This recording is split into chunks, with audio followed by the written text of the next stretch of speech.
Hola, alma querida que me escuchas. ¿Sabe decirme cuál es el sonido más fuerte que existe? No, no es el trueno de una tormenta, ni el ruido de una gran ciudad. El sonido más fuerte, más ensordecedor que existe, es el silencio. Pero no es silencio bueno, ese que buscamos para rezar, para encontrar la paz. No, hablo del silencio que queda atrás. El silencio que grita la ausencia, el eco que resuena en las habitaciones vacías de una casa que un día estuvo llena de vida, de risas, de discusiones, de pasos apresurados por el pasillo. Una casa como esta. Yo vivo dentro de este sonido. Se ha convertido en mi compañero más fiel y más cruel. Es el primero en darme los buenos días, cuando el sol asoma por la ventana, iluminando las partículas de polvo que danzan en el aire, testigos inmóviles del tiempo que pasa sin que nada suceda. Es él quien se sienta conmigo a la mesa del desayuno, en la silla que un día fue de mi marido y en las otras que fueron de mis hijos. Y es él quien me cubre con su manto frío cuando llega la noche, y la oscuridad de afuera parece pequeña en comparación con la oscuridad que se instala aquí adentro. ¿Cómo fue que el amor que construyó esta casa se transformó en el silencio que ahora la habita? Me lo pregunto todos los días. Miro estas paredes que pinté con tanto esmero, este suelo que enceré de rodillas hasta que brilló, este jardín donde planté flores por cada hijo que nació. Todo aquí fue hecho de amor, de esperanza, de sueños de un futuro donde esta casa sería el puerto seguro de la familia, el lugar de reunión en Navidad, del almuerzo del domingo, del refugio en la hora de la dificultad. Pero los barcos que salieron de este puerto se olvidaron del camino de vuelta. No son malas personas, sé que no lo son. La vida es exigente. El trabajo, sus hijos, los problemas que ni imagino. La vida moderna tiene prisa, y la prisa no combina con la lentitud de la vejez. La prisa no tiene paciencia para escuchar la misma historia por tercera vez. La prisa no tiene tiempo para una llamada sin motivo, solo para saber si nuestro corazón está en paz. La prisa, Dios mío, la prisa es la gran ladrona de los afectos. Y cuando te das cuenta, no solo ha robado el tiempo, ha robado tu lugar en la vida de aquellos que son tu vida. Y entonces, la tristeza viene a vivir contigo. No paga alquiler, no pide permiso, simplemente entra, se apropia del mejor sofá y empieza a dictar las reglas de la casa. La tristeza cambia el sabor de la comida. La tristeza apaga los colores de las flores del jardín. La tristeza hace que tu cuerpo pese 1 tonelada y el simple acto de levantarse de la cama se convierte en un esfuerzo hercúleo. Te susurra al oído durante la noche. Estás sola. A nadie le importas. Eres una carga, un pasado olvidado. Y en la fragilidad de los años, en la carencia de un abrazo, se lo cree. Dios mío, ¿cómo nos lo creemos? Yo luché, ¿sabes? Al principio luché. Llamaba, me ofrecía para ayudar, cocinaba su plato favorito y me quedaba esperando, mirando por la ventana. Cada coche que pasaba por la calle era un sobresalto de esperanza. Cada vez que sonaba el teléfono, diga, era una equivocación. La esperanza es una planta testaruda, pero si la riegas con decepción todos los días, hasta la más fuerte de las esperanzas muere de sed. Y la mía se convirtió en este desierto que ves ahora. Un desierto de silencio, de memoria y de una nostalgia que duele en el alma. Hay algo sobre la soledad que nadie te cuenta. No es solo la falta de compañía, es la sensación de que te has vuelto invisible para el mundo, como si fueras un fantasma en tu propia vida. Paso días enteros sin escuchar mi propia voz, a no ser para responder, diga, a números equivocados. Hay días que hablo con la televisión solo para romper el silencio. El presentador del telediario se ha convertido en mi confidente más cercano. Qué ironía tan cruel de la vida, ¿no crees? La gente habla de la tercera edad como si fuera una etapa dorada. ¿Dorada? ¿Para quién? ¿Para quien tiene nietos corriendo por la casa? ¿Para quien tiene hijos que llaman todos los días? ¿Para quien construyó una red de afectos que permaneció fuerte? Sí, para esas personas puede ser dorada. Pero para nosotras, las olvidadas, las que fuimos dejadas de lado como muebles antiguos que ya no combinan con la decoración moderna de la vida, para nosotras no hay nada de dorado. Solo está el amarillo desvaído de la soledad. Y la culpa. La culpa es la peor compañera de la soledad, porque junto con el dolor de estar sola, viene el dolor de preguntarse si mereces estar sola. Si algo que hiciste o dejaste de hacer causó este distanciamiento. Si fuiste una mala madre, una esposa que no supo mantener el interés de su marido, una abuela que no supo ganarse el cariño de sus nietos. La culpa trabaja de madrugada, cuando el sueño no viene. Susurra, si fueras una persona mejor, estarían aquí. Y una, agotada de luchar contra sus propios pensamientos, a veces se lo cree. Así fue como llegué al fondo del pozo. No de golpe, no con estruendo, sino despacio, como quien se hunde en arenas movedizas. Cada día un poco más hondo, un poco más perdida, un poco más convencida de que no había salida. Que este sería mi sino hasta el final. Una casa vacía, un corazón vacío, una vida que se había convertido solo en la espera silenciosa del fin. Pero yo no sabía. No podía imaginar que justo en el momento en que todo parecía perdido, una luz estaba a punto de brillar.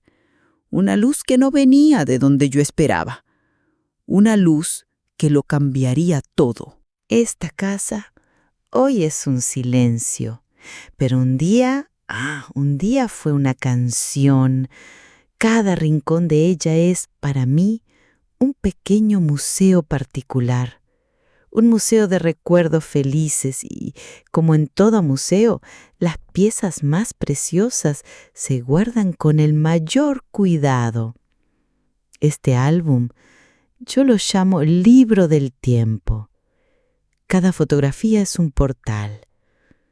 Las miro y no veo solo una imagen congelada. Escucho las risas, siento el olor del bizcocho de maíz horneándose. Veo el sol de aquel día específico entrando por la ventana y creando polvo de oro en el aire. Aquí, en esta primera foto, mira, mi hijo mayor en su primer cumpleaños. Los ojitos brillando hacia la llama de la vela, la boca toda manchada de glaseado. Era tan pequeño, tan mío. Lo sostenía en mi regazo y sentía su corazoncito latir junto al mío. Y tenía la certeza absoluta, la certeza ingenua de toda madre de que aquel lazo jamás se aflojaría. Qué equivocada estaba. Cómo nos equivocamos todas cuando creemos que el amor es garantía de permanencia. Y esta, mi hija, siempre tan traviesa, tenía una energía que parecía que iba a derribar la casa. Pero bastaba un rasguño en la rodilla y corría a mi regazo. El único lugar en el mundo donde el dolor pasaba. Yo le besaba la pupa, le ponía una tirita de superheroína y en 5 minutos ya estaba corriendo de nuevo. Me pregunto, ¿cuándo dejaron de correr a mi regazo? ¿Cuándo las pupas de la vida adulta se hicieron tan grandes que mi beso ya no era suficiente para curar? Este de aquí es mi hijo mediano, siempre tímido, siempre prefiriendo los libros a los juegos. Se sentaba en la mesa de la cocina haciendo los deberes mientras yo preparaba la cena. De vez en cuando levantaba la vista y preguntaba, «Mamá, ¿cómo se escribe?»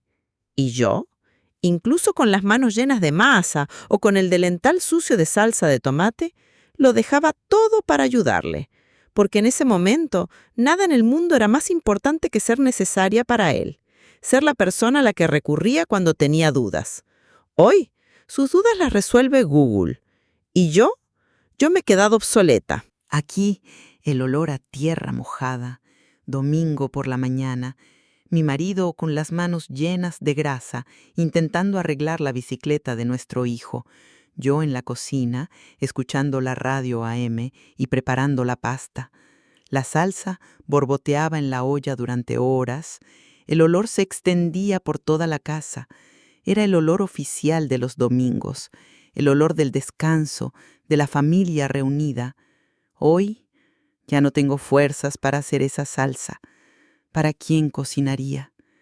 La cocina, que era el corazón de la casa, hoy es la habitación más fría. Las ollas guardan más recuerdos que comida. Recuerdo las Navidades. Dios mío, cómo se transformaba nuestra casa. Empezaba los preparativos en noviembre. Hacía los dulces, planeaba la cena, decoraba cada rincón. En Nochebuena llegaban con los niños, con el equipaje, con esa energía de quien vuelve a casa. La casa volvía a vivir. Las voces se mezclaban, las risas resonaban por los pasillos. El olor de la cena se extendía como un abrazo cálido. Era como si la casa respirara hondo después de meses conteniendo la respiración. Es peligroso visitar este museo con demasiada frecuencia, porque cada alegría del pasado proyecta una sombra en el presente. Cada risa resuena como una burla en el silencio de ahora. Miro estos rostros sonrientes y una pregunta amarga se forma en mi garganta. ¿Qué nos pasó? ¿Dónde nos perdimos los unos de los otros?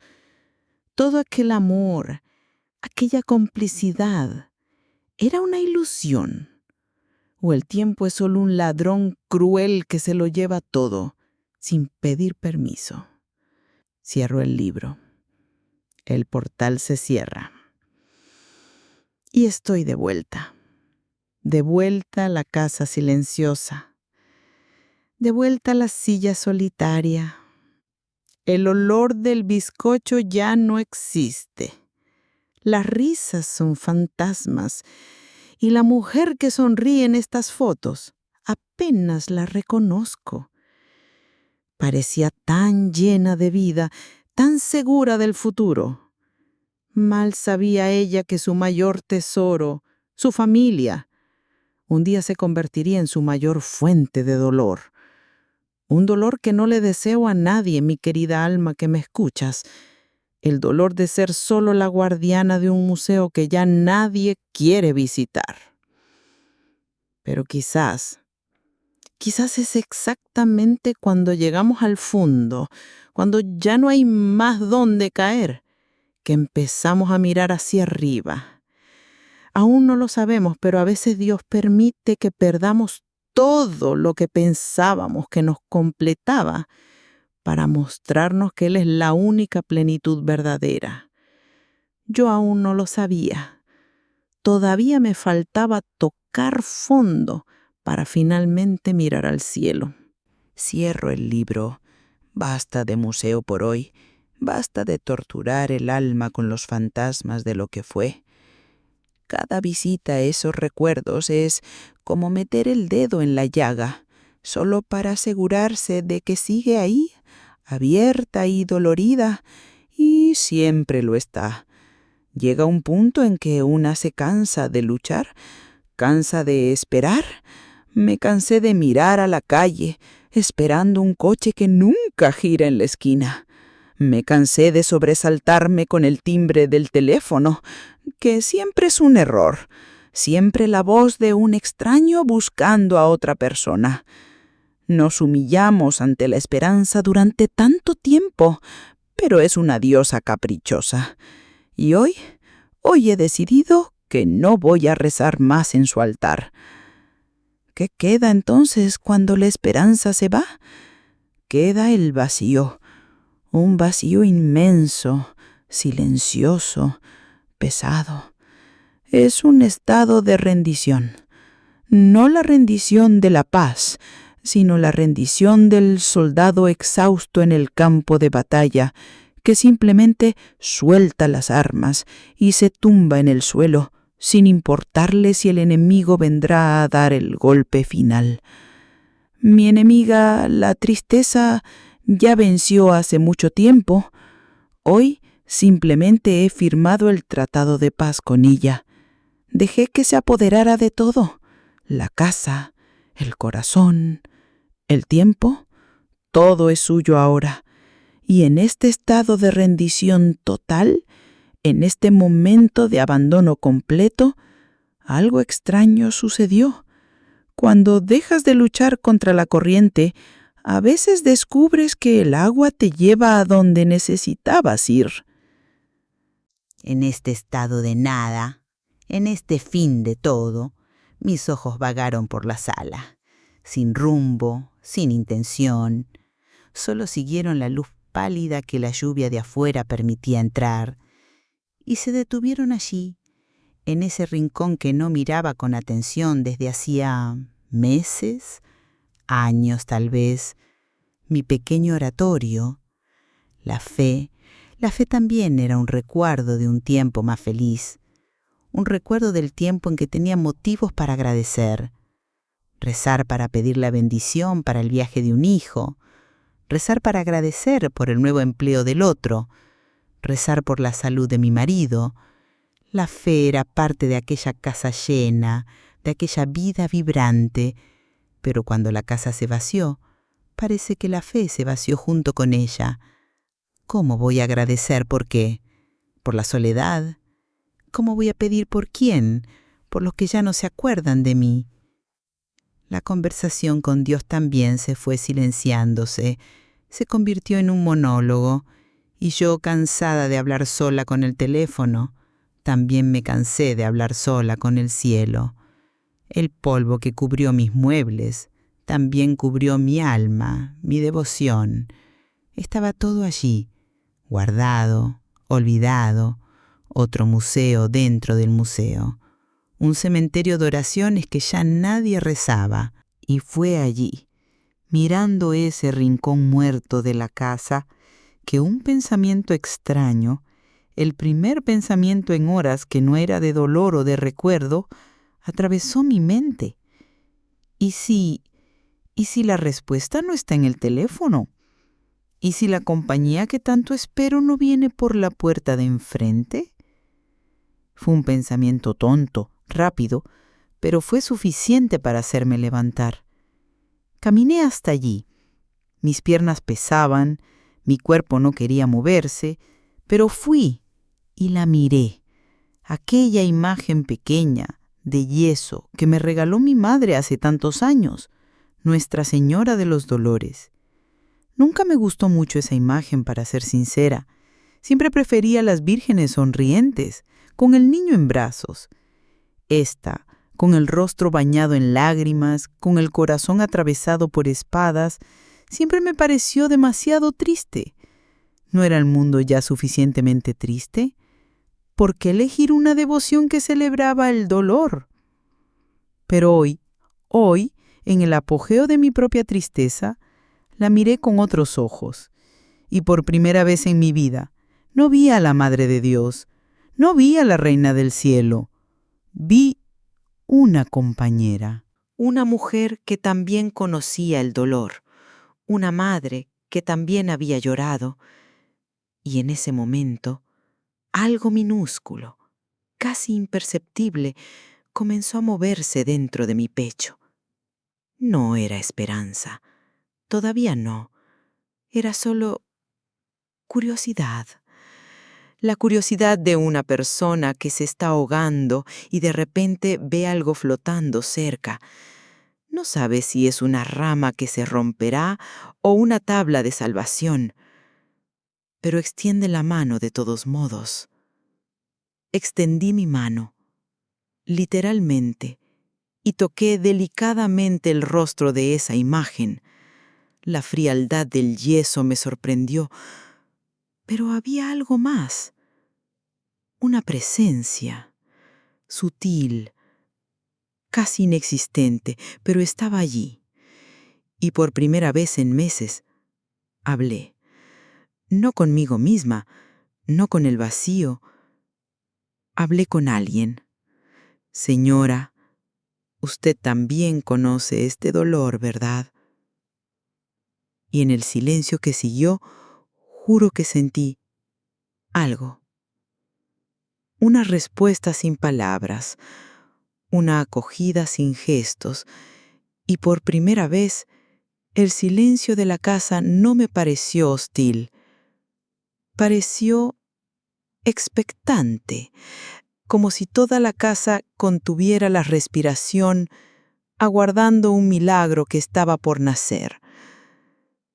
En ese momento, aún no lo sabía, pero mi viaje de regreso a la vida había comenzado.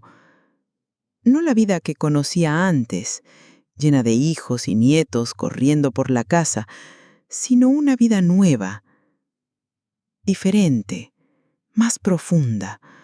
Una vida en la que aprendería que la compañía más verdadera a veces viene de donde menos la esperamos, y que el amor más fiel es aquel que no depende de la reciprocidad, sino que simplemente es.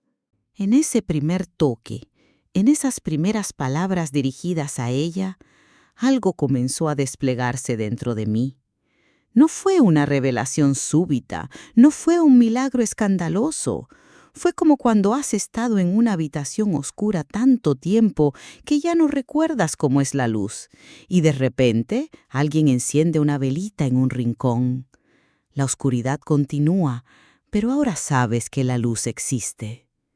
Me senté allí, frente al oratorio, y la miré con atención real por primera vez. El escultor, quienquiera que haya sido, tenía manos bendecidas. Cada lágrima en su rostro era un poema de dolor. Cada línea de su expresión contaba una historia. Y el corazón, Dios mío, ese corazón atravesado por espadas. Cómo nunca lo había mirado de verdad, cómo nunca había hecho la conexión. Encendí una vela, no por devoción, no por tradición, sino porque quería ver mejor.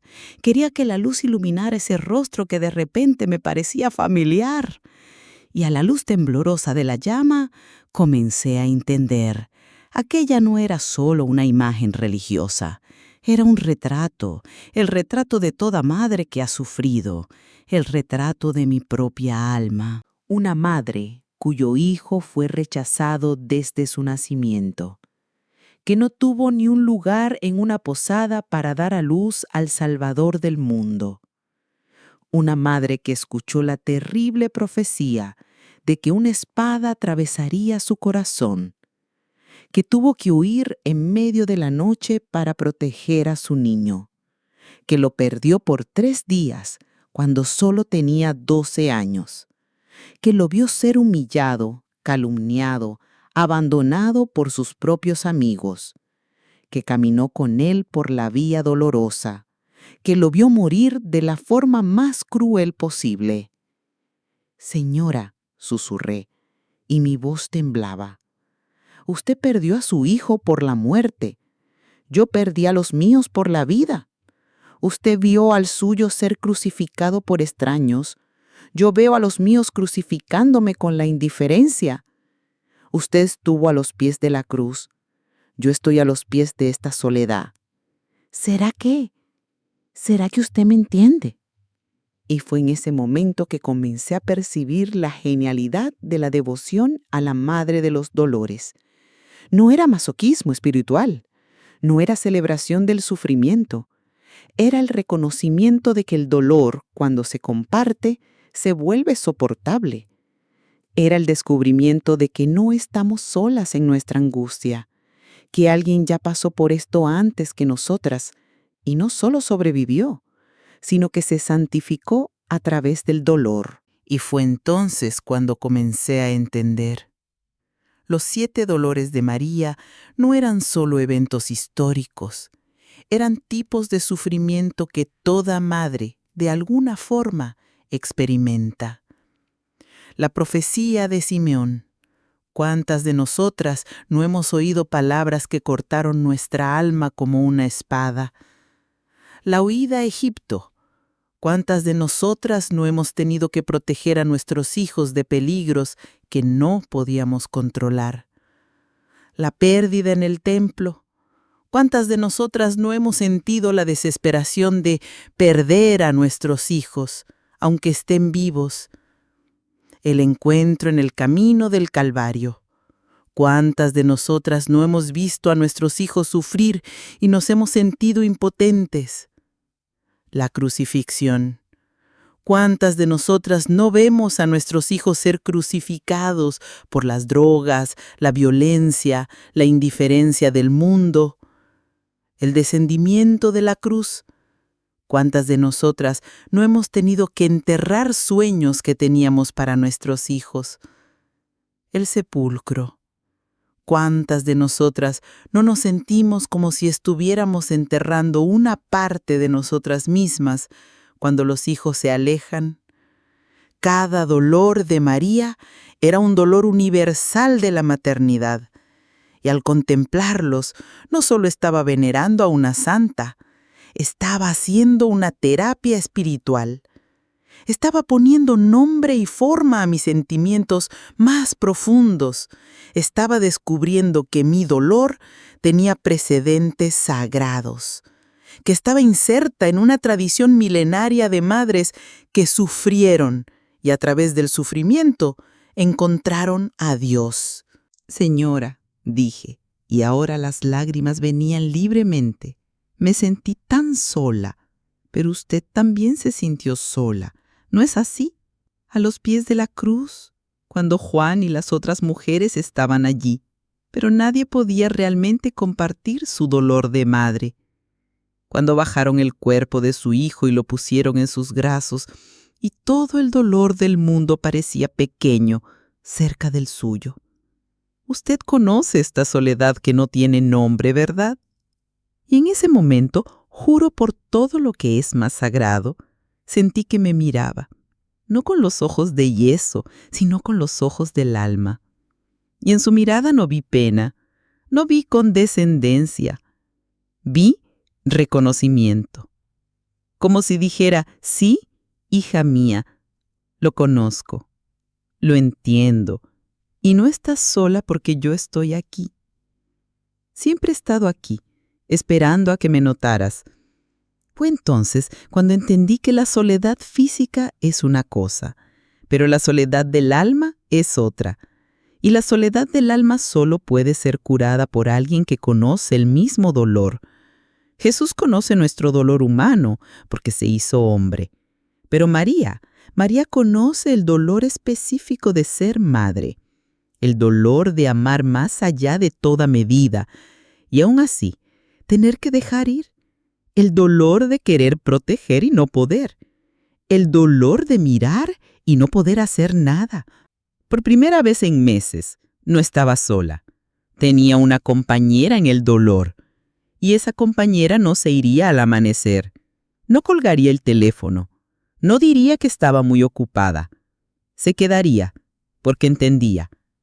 Y en su entendimiento comencé a encontrar la cura.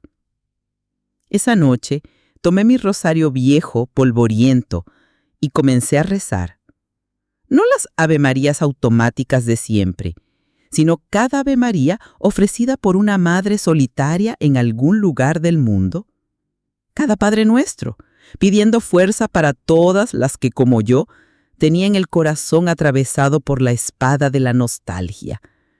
Y por primera vez, mi dolor tenía compañía. No estaba sola en el sufrimiento. Estaba inserta en una red invisible de madres que entendían, que compartían, que rezaban unas por otras. La espada todavía atravesaba mi alma, pero ahora sabía, no estaba allí para destruirme. Estaba allí para unirme a todas las otras que también fueron atravesadas.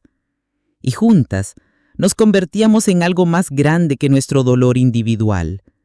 Nos convertíamos en un coro de madres ofreciendo su sufrimiento en favor del mundo. Y eso era sagrado. En los días que siguieron, comencé a hablar con ella todos los días. No eran oraciones formales, no era el rosario de memoria. Era una conversación de mujer a mujer, de madre a madre. Y fue ella quien me enseñó a meditar sobre sus dolores. El primer dolor. Ay, el primer dolor. 40 días después del nacimiento de Jesús, María y José suben al templo para presentar al niño al Señor, como mandaba la ley. Imagina, alma querida que me escuchas, imagina a María, una joven madre radiante, llevando en brazos a su primer hijo, el bebé que amamantó, que acunó, que protegió. Está feliz como toda madre que va a presentar su tesoro al mundo. Y entonces llega Simeón, aquel santo anciano, y toma al niño en sus brazos. Profetiza cosas maravillosas sobre Jesús. María debe estar sonriendo con el corazón lleno de orgullo maternal. Pero entonces Simeón se vuelve hacia ella, y sus palabras lo cambian todo. Este niño está destinado a ser causa de caída y de elevación para muchos en Israel, y a ser señal de contradicción. Y una espada atravesará tu propia alma. Una espada atravesará tu propia alma. Imagina lo que María sintió en ese momento. En segundos, pasó de la alegría más pura al presentimiento más terrible. Una espada, no una aguja, no un alfiler, una espada. Simeón no usó esa palabra por casualidad. La espada es el arma que divide, que separa, que rasga.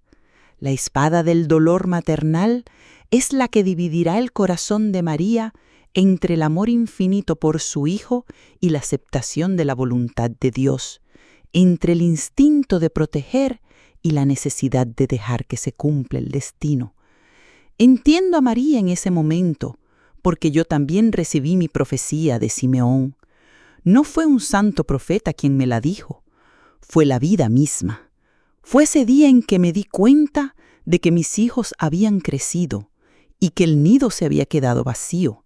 Fue esa primera Navidad en la que pasaron con las familias de sus cónyuges y no con nosotros. Fue esa primera llamada que no fue atendida, esa primera invitación que fue rechazada. Mi espada no fue profetizada por un hombre santo en un templo, fue profetizada por la propia naturaleza de la maternidad. Desde el momento en que traes un hijo al mundo, te estás preparando para perderlo. No para la muerte, necesariamente, sino para su propia vida, para sus sueños que no te incluyen, para su futuro que verás desde lejos. Recuerdo el momento exacto en que mi espada comenzó a atravesar mi alma. Fue cuando mi hijo menor, el último en irse de casa, me dijo: «Mamá, necesito mi propia vida, necesito espacio». Espacio, como si yo fuera un mueble que ocupaba demasiado lugar en su vida. En ese momento escuché mi profecía. Descubrirás que ser madre no es solo dar a luz y criar, es también aprender a morir un poco cada día que ellos se alejan. Y la espada fue entrando despacito. Cada llamada no devuelta era un pinchazo. Cada día festivo pasado sola era una estocada más profunda. Cada nieto que veía crecer por internet a través de fotos publicadas en las redes sociales era otro centímetro de la hoja hundiéndose, hasta que llegó un día en que la espada atravesó por completo y sentí que iba a morir de dolor. Pero fue contemplando el dolor de María que empecé a entender. Simeón no le mintió a María. La espada realmente atravesó su alma. Pero creo que también podría haberle dicho: y en este dolor descubrirás una fuerza que ni sabías que tenías. En esta soledad encontrarás una compañía más profunda de la que jamás imaginaste. En este despojamiento descubrirás quién eres realmente, más allá de ser madre. María podría haber salido corriendo del templo. Podría haber tomado a Jesús en brazos y haber huido de la profecía. Pero no huyó, aceptó, porque sabía que algunos sufrimientos no se pueden evitar, solo vivir con dignidad. Y eso fue lo que me enseñó.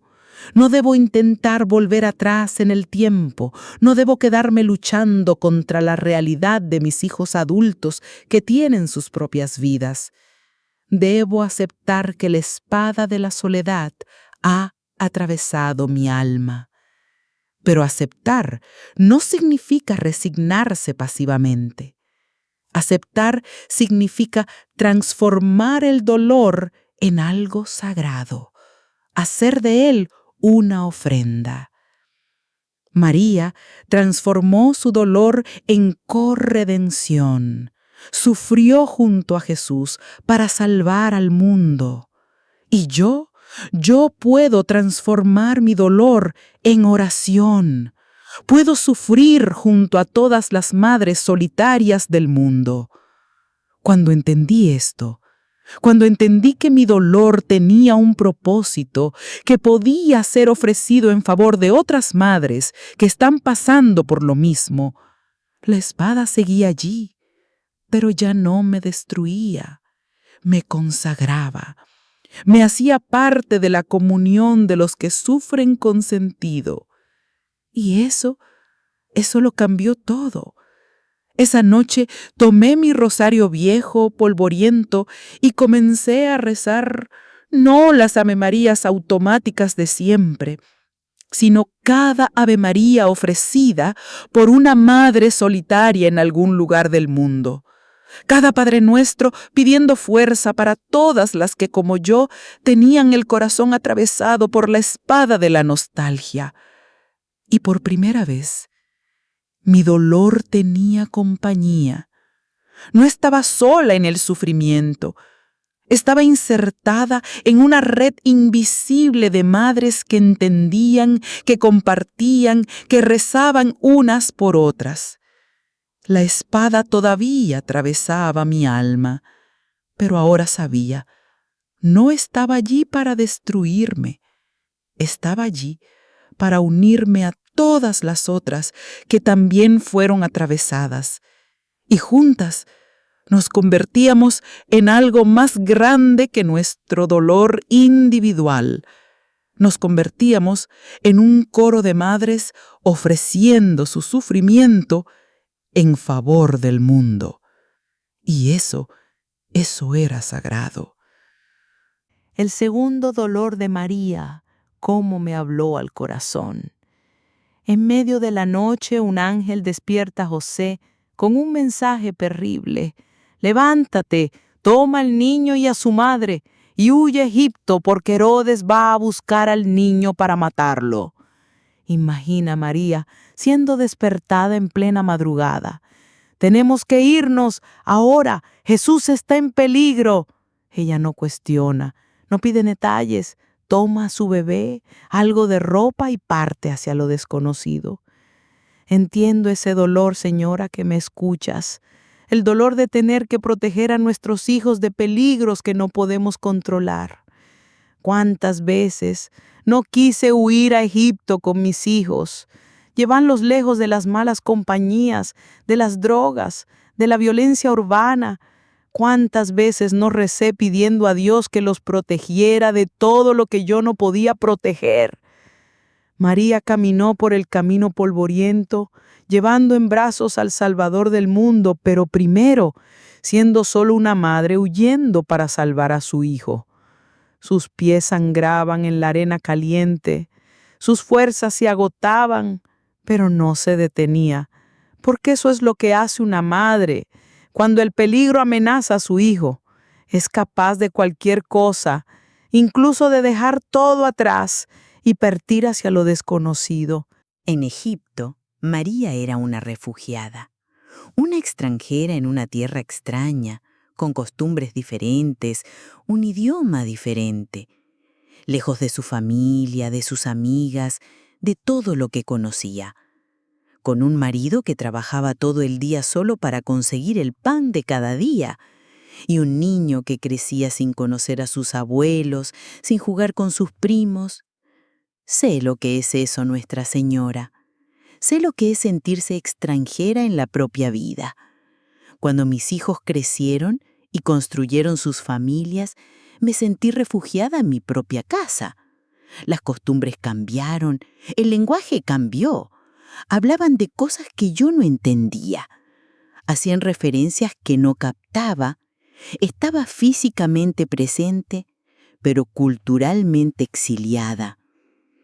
¿Cuántas noches no habrá llorado María en silencio en Egipto, abrazada a su niño, sintiendo nostalgia de su hogar? ¿Cuántas veces no se habrá preguntado cuánto podrían volver, si algún día podrían volver? El exilio no es solo físico, es también del corazón. Y toda madre que se siente desplazada en la vida de sus hijos adultos conoce ese tipo de exilio. Y después vino el tercer dolor. Jesús, con 12 años, perdido en Jerusalén por 3 días. ¡3 días! Imagina la desesperación de María y José. Buscaron entre los parientes, entre los conocidos, volvieron por el camino. Nada. El niño simplemente había desaparecido. Y cuando finalmente lo encuentran en el templo, conversando con los doctores, María no puede ocultar su angustia. «Hijo, ¿por qué nos has hecho esto? Tu padre y yo te buscábamos angustiados». Ese dolor lo conozco bien. No es el dolor de perder a un hijo por la muerte. Es el dolor de perder a un hijo por la vida, por sus propios caminos. Jesús le respondió a María: «¿Por qué me buscabais? ¿No sabíais que debo ocuparme de las cosas de mi Padre?» Estaba creciendo, se estaba convirtiendo en quien debía ser, pero eso significaba alejarse de la dependencia de su madre. ¿Cuántas veces mis hijos no me dijeron, cada uno a su manera: «Mamá, necesito ocuparme de las cosas de mi Padre, de la casa de mis propios sueños, de mis propios proyectos, de mi propia vida»? Y yo, como María, me quedaba sin entender. Se estaban convirtiendo en adultos, independientes, realizados. Era exactamente lo que siempre quise para ellos. Entonces, ¿por qué dolía tanto? María no entendió la respuesta de Jesús. El Evangelio dice claramente, pero ellos no comprendieron la respuesta que les dio. Pero también dice, su madre conservaba todas estas cosas en su corazón. No entendió, pero guardó. No comprendió, pero aceptó. No le gustó, pero confió. Esto me enseñó una lección preciosa. No siempre vamos a entender los caminos que eligen nuestros hijos. No siempre vamos a aprobar las decisiones que toman. No siempre nos sentiremos incluidas en los mundos que construyen. Pero podemos hacer como María, guardar en el corazón, guardar el amor, la oración, la bendición, incluso cuando no entendemos. Aprendí que amar a un hijo adulto es diferente de amar a un niño. Al niño lo proteges, lo diriges, le enseñas. Al hijo adulto lo liberas. Y esa liberación es uno de los dolores más dulces y más amargos de la maternidad. Dulce porque ves que lo has conseguido. Has criado un ser humano capaz de volar solo. Amarga porque ahora tienes que aprender a vivir sin ser indispensable. Nuestra Señora de los Dolores me enseñó que estas pérdidas, estos desencuentros, estas incomprensiones forman parte del plan de Dios. No son accidentes, son etapas necesarias. María perdió a Jesús en el templo para que él pudiera encontrarse con su misión. Yo perdí a mis hijos para la vida adulta para que ellos pudieran encontrarse con sus destinos. Y esa pérdida también es sagrada. María no entendió la respuesta de Jesús. El Evangelio dice claramente, pero ellos no comprendieron la respuesta que les dio. Pero también dice, su madre conservaba todas estas cosas en su corazón. No entendió, pero guardó.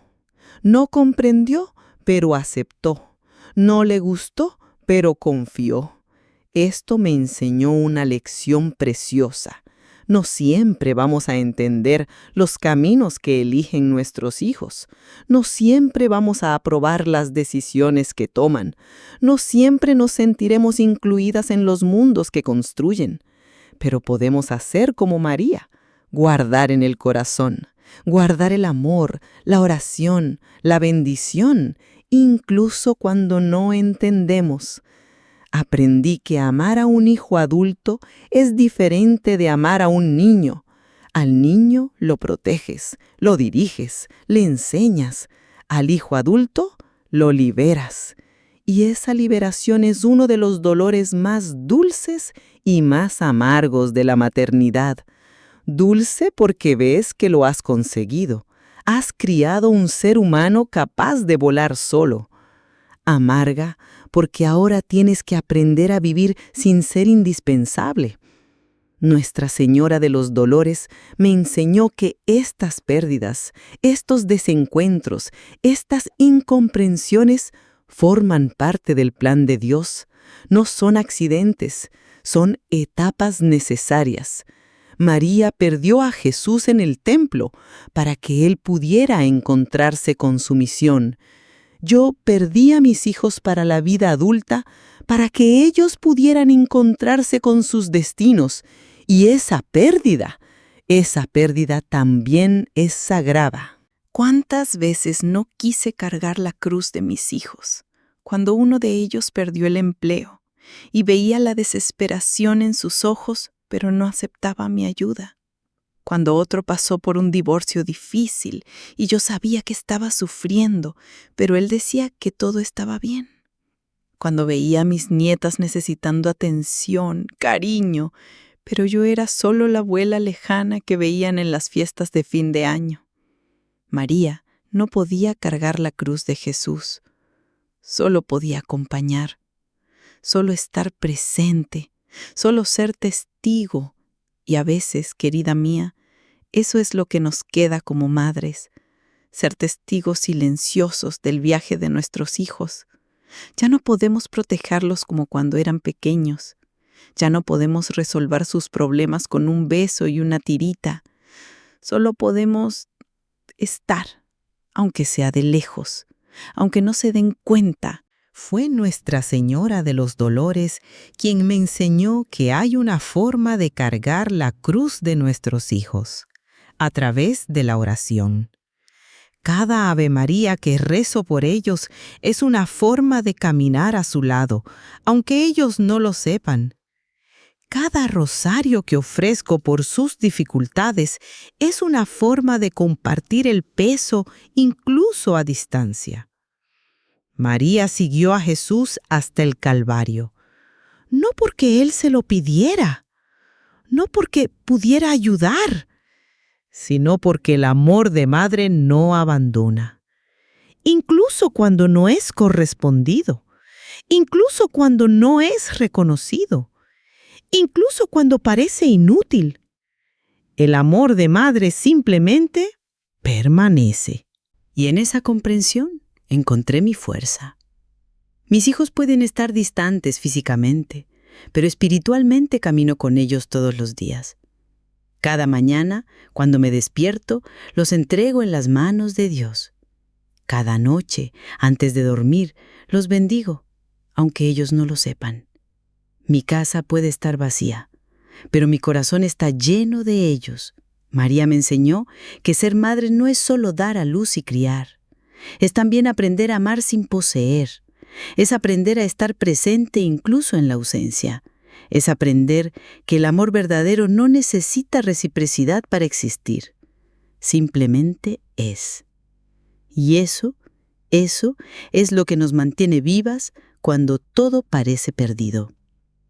En el encuentro de María con Jesús en el camino del Calvario, no hubo palabras, pero hubo todo. Hubo el reconocimiento mutuo del amor que permanece a pesar de todo. Y eso fue lo que aprendí a hacer con mis hijos. Amarlos en silencio, bendecirlos a distancia, llevarlos en el corazón incluso cuando ellos no me llevan a mí. El quinto dolor de María: estar a los pies de la cruz, ver a su hijo morir de la forma más cruel posible, oír sus gemidos de dolor, ver su sangre correr y no poder hacer nada, absolutamente nada.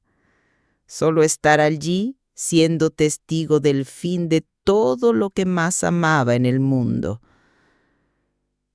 Pienso en María en ese momento y nos veo a todas nosotras, madres que vemos a nuestros hijos morir de otras formas, morir para nosotras, morir para la familia que un día fuimos. No es la muerte física, pero es una muerte real. La muerte de la intimidad que teníamos, la muerte de los sueños que soñamos juntos, la muerte de la complicidad que nos unía. Y Jesús, incluso en la cruz, incluso en la agonía, mira a María y dice: mujer, ahí tienes a tu hijo, señalando a Juan. Como si dijera: madre, necesitas aprender a ser madre de otras formas. Tu amor maternal no puede morir conmigo. Necesita expandirse, transformarse, encontrar nuevos hijos a quienes amar. El sexto dolor, cuando bajaron a Jesús de la cruz y lo pusieron en los brazos de María. La piedad, el momento más doloroso de la maternidad, sostener en brazos al hijo que no pudiste salvar, sentir el peso del cuerpo que un día llevaste en tu vientre, pero ahora sin vida, sin calor, sin futuro. Entiendo ese dolor, Nuestra Señora. No es el dolor de perder a un hijo por la muerte física, pero es el dolor de enterrar a los hijos que eran cuando eran pequeños, de sostener en brazos los recuerdos de lo que fuimos juntos y saber que aquello murió. El niño que corría a mi regazo cuando se lastimaba, murió. La niña que me contaba todos sus secretos, murió. La familia unida que éramos, murió. Y como María tuve que aprender a hacer el duelo de los hijos pequeños que ya no existen, el duelo de la madre indispensable que era y ya no soy, el duelo de la casa llena que se convirtió en casa vacía. Es un duelo extraño porque las personas están vivas, pero la relación que teníamos, esa murió. El séptimo dolor, el sepulcro. Ver a Jesús siendo colocado en la tumba, la piedra siendo rodada. El fin definitivo. María vuelve a casa, al silencio, a la soledad, a la casa vacía, exactamente como yo volví a mi casa cuando entendí que mis hijos tenían sus propias vidas y yo ya no formaba parte de ellas como antes. Pero Evangelio dice algo hermoso sobre las mujeres que acompañaron a Jesús. Ellas volvieron y prepararon especias y ungüentos. Incluso en el dolor, incluso en el duelo, se prepararon para cuidar, para servir, para amar. No renunciaron a ser quienes eran, mujeres que cuidan, que nutren, que aman. Eso fue lo que Nuestra Señora de los Dolores me enseñó. Incluso cuando los hijos mueren para nosotras, incluso cuando tenemos que enterrar a la familia que éramos, nuestro corazón de madre no muere, se transforma, encuentra nuevas formas de amar, de cuidar, de servir. Prepara especias y ungüentos para otros que lo necesitan. Y fue entonces cuando comencé a entender el misterio. Jesús murió, pero resucitó. Mis hijos murieron para mí de la forma en que eran antes, pero resucitaron de una forma nueva. Ya no son los niños que corrían a mi regazo, son hombres que han construido sus propias familias. Ya no son las niñas que me contaban secretos, son mujeres que tienen sus propias confidentes. Y yo también morí y resucité. Murió la madre que era antes. Resucitó una mujer nueva, con un corazón expandido, capaz de amar más allá de los lazos de sangre, capaz de ser madre de otras formas, madre espiritual, madre de oración, madre de todas las almas solitarias que, como yo, necesitan compañía. María sostuvo a Jesús muerto en sus brazos, pero 3 días después resucitó glorioso. Yo sostuve en mis brazos a la familia que éramos y que murió. Pero ahora estoy descubriendo que el amor verdadero nunca muere, solo se transforma. Y mi transformación apenas está comenzando. Algo cambió en mí después de que comprendí los dolores de María. El silencio de la casa seguía siendo el mismo. El teléfono seguía sin sonar. La mesa seguía puesta para una sola persona. Pero yo ya no era la misma. El silencio que antes me ensordecía, ahora se había convertido en un espacio sagrado, un espacio de encuentro con Dios y conmigo misma. Descubrí que hay una diferencia entre soledad y estar sola. La soledad es vacía, desesperante, amarga. Estar sola puede ser pleno, contemplativo, fecundo. Estaba aprendiendo a transformar mi soledad en una solitud fecunda. Y en esa solitud no estaba sola. Estaba acompañada por todas las madres que a lo largo de la historia pasaron por el mismo dolor. Comencé a rezar el rosario todos los días, ya no como una obligación, sino como una conversación íntima. Cada Ave María era una gota de bálsamo en la herida de la nostalgia. Cada misterio meditado era una lección de cómo transformar el dolor en sabiduría. Y poco a poco, muy despacio, mi corazón comenzó a sanar. La oración me enseñó algo que nunca antes había entendido. No rezamos para cambiar a Dios, rezamos para ser cambiados por Dios. Comencé rezando para que mis hijos volvieran, para que me llamaran más, para que se acordaran de mí. Pero poco a poco, mi oración fue cambiando.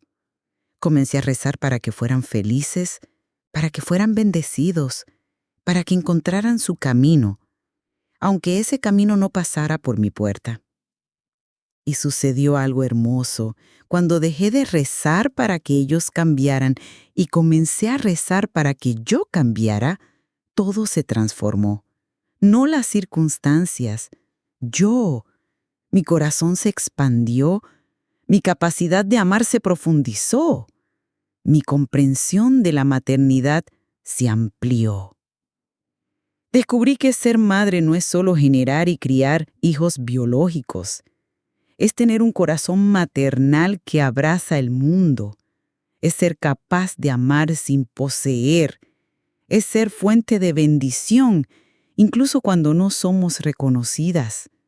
Es ser como María, madre de Jesús, pero también madre de Juan, madre de la Iglesia, madre de todos nosotros. Y fue entonces cuando descubrí mi nuevo propósito. Si mi corazón de madre ya no tenía hijos pequeños que cuidar, Podía cuidar de otras personas que necesitaban cuidado maternal. Comencé a visitar la residencia de ancianos de mi parroquia. Comencé a escribir cartas a personas solitarias. Comencé a cocinar para familias que estaban pasando por dificultades. Descubrí que la ciudad está llena de hijos huérfanos de madre. No huérfanos de sangre, sino huérfanos de afecto. Jóvenes que se fueron de casa y se sienten perdidos. Ancianos que fueron olvidados por sus propias familias. Niños que necesitan una abuela prestada. Y yo tenía tanto amor maternal represado que podía ser madre de todos ellos. Nuestra Señora de los Dolores me enseñó que el dolor, cuando se ofrece a Dios, se transforma en fuente de consuelo para otros. Mi experiencia de abandono me convirtió en experta en consolar abandonados. Mi vivencia de la soledad me capacitó para hacer compañía a solitarios. Mi dolor se convirtió en mi ministerio. Me miré en el espejo y no reconocí a la mujer que estaba allí. Ya no era la madre amargada, abandonada, llena de autocompasión. Era una mujer nueva, una mujer que había pasado por el fuego del dolor y había salido purificada. Una mujer que había aprendido que el amor verdadero no disminuye cuando se divide, sino que se multiplica. Mi casa seguía físicamente vacía, pero espiritualmente estaba llena de oraciones por mis hijos biológicos y por mis hijos adoptivos del corazón, llena de proyectos de amor, llena de propósito. El silencio ya no era mi enemigo, era mi aliado. En el silencio oía la voz de Dios llamándome a una nueva misión. Entendí que Dios había permitido que pasara por el dolor del abandono, no para destruirme, sino para reconstruirme. No para disminuirme, sino para expandirme. No para aislarme, sino para conectarme con una red invisible de almas que necesitaban exactamente lo que yo tenía para ofrecer. Un corazón de madre que aprendió a amar sin límites. Y por primera vez en años me sentí útil de nuevo. No útil como antes, cuando era indispensable para mis hijos pequeños, sino útil de una forma nueva, más profunda, más espiritual, útil para Dios, útil para el mundo, útil para todas las almas heridas que se cruzaran en mi camino. Ha pasado un año desde aquel día en que toqué por primera vez el rostro de Nuestra Señora de los Dolores. Un año de transformación, de sanación, de descubrimientos. Mi casa sigue siendo la misma físicamente, pero espiritualmente se ha convertido en un santuario, un lugar donde el dolor se transforma en bendición, donde la soledad se transforma en solitud fecunda, donde el abandono se transforma en libertad para amar sin límites. Hoy, cuando suena el teléfono, ya no es solo una equivocación. Es doña Concepción, de 85 años, que vive sola y necesita a alguien con quien hablar. Es Marcos, de 30 años, que se fue de casa de sus padres y se siente perdido en la vida adulta. Es la pequeña Ana, de 8 años, cuya abuela murió y que necesita una abuela prestada. Mi agenda, que antes estaba vacía, ahora está llena. No de compromisos vacíos, sino de encuentros sagrados. Descubrí que Dios no desperdicia nada, ni siquiera nuestro dolor, especialmente nuestro dolor. Lo transforma en un instrumento de sanación para otros. Mi experiencia de abandono me convirtió en experta en acoger a los abandonados. Mi vivencia de la soledad me capacitó para hacer compañía cualificada a otros solitarios. Me he convertido en lo que yo llamo la guardiana de los dolores ajenos, no porque busque el sufrimiento, sino porque reconozco en él una oportunidad de servir. Cuando alguien me cuenta su dolor, no ofrezco consejos vacíos o frases hechas, ofrezco mi presencia, mi escucha, mi comprensión nacida de la experiencia. Aprendí que a veces la mayor caridad no es dar dinero o comida, es dar tiempo, es dar atención, es dar el regalo de la escucha cualificada. ¿Cuántas personas viven a nuestro alrededor cargando dolores silenciosos, esperando solo a alguien que las vea, que las escuche, que las comprenda? Nuestra Señora de los Dolores me enseñó que existe una vocación específica para quien ha pasado por el dolor, la vocación de consolador. No consolamos porque tengamos todas las respuestas. Consolamos porque conocemos las preguntas. No sanamos porque tengamos poderes especiales. Sanamos porque fuimos sanadas y sabemos que es posible. Y descubrí algo maravilloso. No estoy sola en esta misión. Existe una red invisible de mujeres como yo. Mujeres que han pasado por el dolor y se han convertido en fuentes de consuelo. Mujeres que han transformado sus heridas en fuentes de sanación. Mujeres que han aprendido que el amor maternal no se limita a los hijos biológicos. Conocí a Doña Rosa, que perdió a su único hijo en un accidente y ahora cuida de niños huérfanos. Conocí a Margarita, que fue abandonada por su marido y ahora acoge a mujeres en situación de violencia doméstica. Conocí a Teresa, que nunca pudo tener hijos y se convirtió en madre de cientos de jóvenes en situación de riesgo. Todas nosotras tenemos algo en común. Pasamos por el valle de la sombra de la muerte emocional y salimos al otro lado transformadas. No salimos ilesas, salimos marcadas. Pero nuestras marcas se han convertido en credenciales. Nuestras cicatrices se han convertido en diplomas. Nuestro dolor se ha convertido en nuestra cualificación para servir. Y entonces, una tarde de domingo, sucedió algo que ya no esperaba. Sonó el timbre, abrí la puerta y allí estaba él, mi hijo menor, con los ojos rojos, el rostro cansado, el corazón roto por un divorcio difícil. «Mamá», dijo, «necesito mi hogar, te necesito a ti». Pero ¿saben qué fue lo más hermoso? No sentí esa euforia desesperada de antes. No sentí esa necesidad de aferrarme a él como si fuera mi salvación.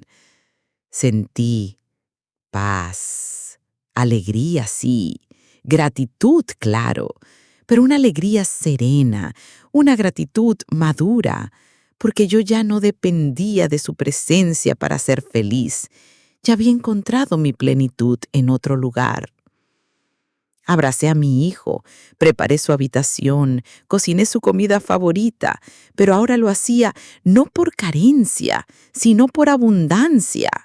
No porque necesitara ser necesaria, sino porque elegía ser generosa. La diferencia es sutil, pero lo es todo. Y cuando me preguntó, «Mamá, ¿cómo estás tan bien? ¿Cómo te has vuelto tan fuerte?», miré hacia el oratorio, hacia la imagen de Nuestra Señora de los Dolores, y sonreí.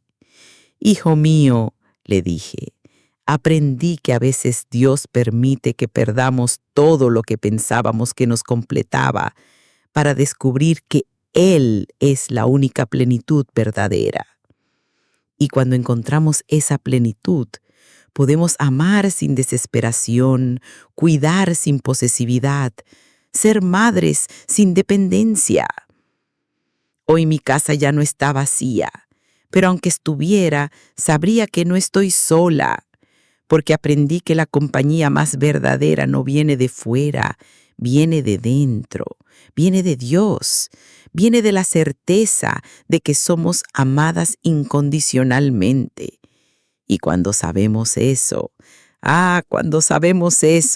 podemos amar al mundo entero sin miedo a quedarnos vacías, porque el amor verdadero no disminuye cuando se da, se multiplica.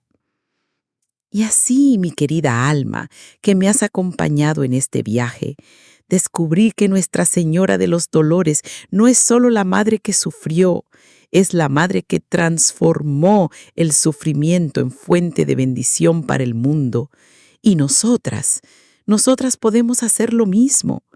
Nuestros dolores pueden convertirse en nuestras mayores cualificaciones para servir. Nuestros vacíos pueden convertirse en espacios sagrados donde Dios habita. Y nuestra soledad puede convertirse en una solitud fecunda, donde generamos ya no hijos de la carne, sino hijos del Espíritu. Que Nuestra Señora de los Dolores bendiga a todas las madres que me escuchan, que transforme sus dolores en bendiciones, que haga de sus casas vacías santuarios llenos de Dios y que les enseñe, como me enseñó a mí, que el amor verdadero nunca se acaba, solo se transforma. Y en esa transformación está nuestra resurrección. Si esta historia tocó tu corazón, compártela con alguien que necesita escuchar este mensaje de esperanza. Suscríbete para más historias de fe y superación. Y deja en los comentarios, ¿cuál es tu dolor? ¿Has encontrado consuelo en la fe? Tu historia puede ser la luz para otra persona. Creemos juntos una comunidad de apoyo.